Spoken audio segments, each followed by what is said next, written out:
Hello friends, welcome to my channel Bio World with Gauri Ma'am.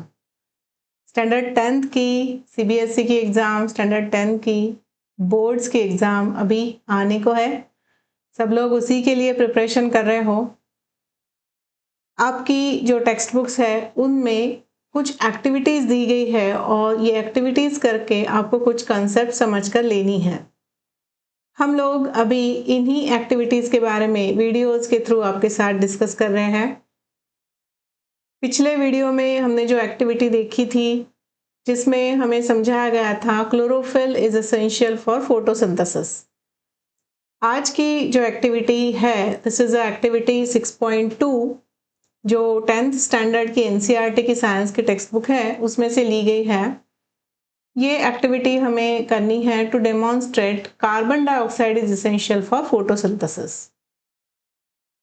Photosynthesis ये process plant में होती है जहाँ पर plants carbon dioxide water use करते हैं रॉ मटेरियल और उससे it forms a glucose, right. और इसी प्रोसेस में ऑक्सीजन भी लिबरेट होता है और जिस वजह से इस एटमॉस्फेयर में ऑक्सीजन आता है। तो आज के वीडियो में हम देखने जा रहे हैं कार्बन डाइऑक्साइड इस प्रोसेस में किस तरीके से एसेंशियल है। फिर देखो यहाँ पर हमें इस एक्टिविटी में कहा गया है take 2 healthy potted plants which are nearly the same size. तो जिस तरीके से यहाँ दिखाया गया है 2 प्लांट्स लेने हैं, सिमिलर साइज के होने चाहिए। Keep them in dark room for 3 days।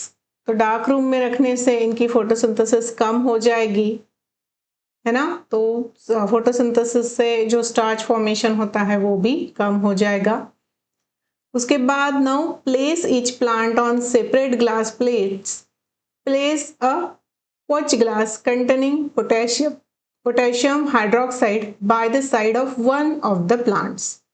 तो जैसे यहाँ पर आप देख रहे हो ये जो प्लांट ए है यहाँ पर एक प्लेट रखी गई है और इसमें पोटेशियम हाइड्रोक्साइड रखा है।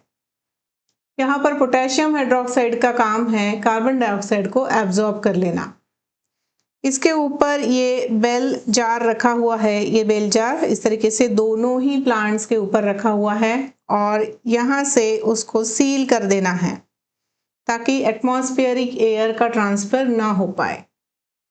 समझ में आया किस तरीके की असेंबली है। अब क्या होगा, ये जो प्लांट ए है इसके अंदर कार्बन डाइऑक्साइड कम हो जाएगा क्योंकि यहाँ पर पोटेशियम हाइड्रोक्साइड रखा हुआ है जो इस एटमॉस्फेयर का CO2 एब्जॉर्ब कर लेगा।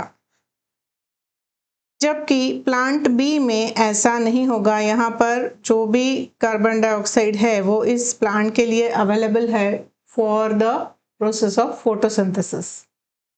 ठीक है, यहाँ तक समझ में आया।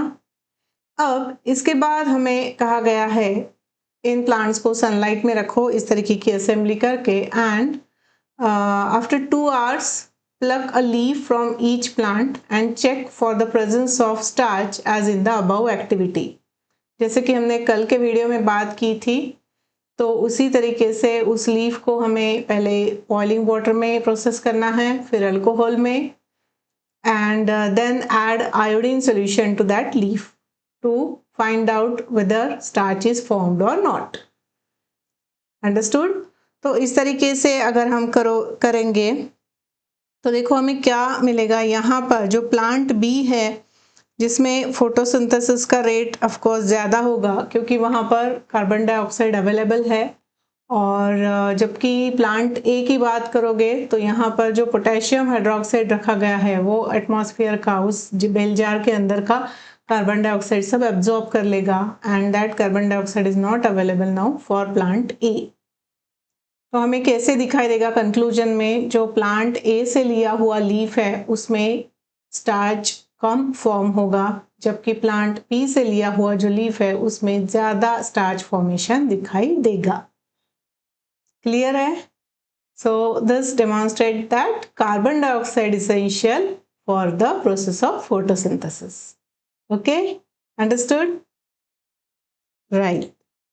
इसी तरीके से और भी हम लोग एक्टिविटीज समझ के लेंगे। जब आप एक्टिविटीज समझ के लेते हो तब कंसेप्ट क्लियर हो जाती है और क्वेश्चन के आंसर्स लिखने में आपको बहुत हेल्प होती है। यहाँ पर एक और बात हम लोग रिवाइज कर सकते हैं, ये जो गैसियस एक्सचेंज हो रहा है कार्बन डाइऑक्साइड और ऑक्सीजन का, तो इसके लिए कौन सा डोर है? इसके लिए है स्टोमेटा, जिसके थ्रू ये कार्बन डाइऑक्साइड और ऑक्सीजन अंदर बाहर करते हैं। ठीक है, चलिए फिर इसी तरीके से और भी वीडियोस में मिलते रहेंगे। All the best for your exam. Thanks for watching.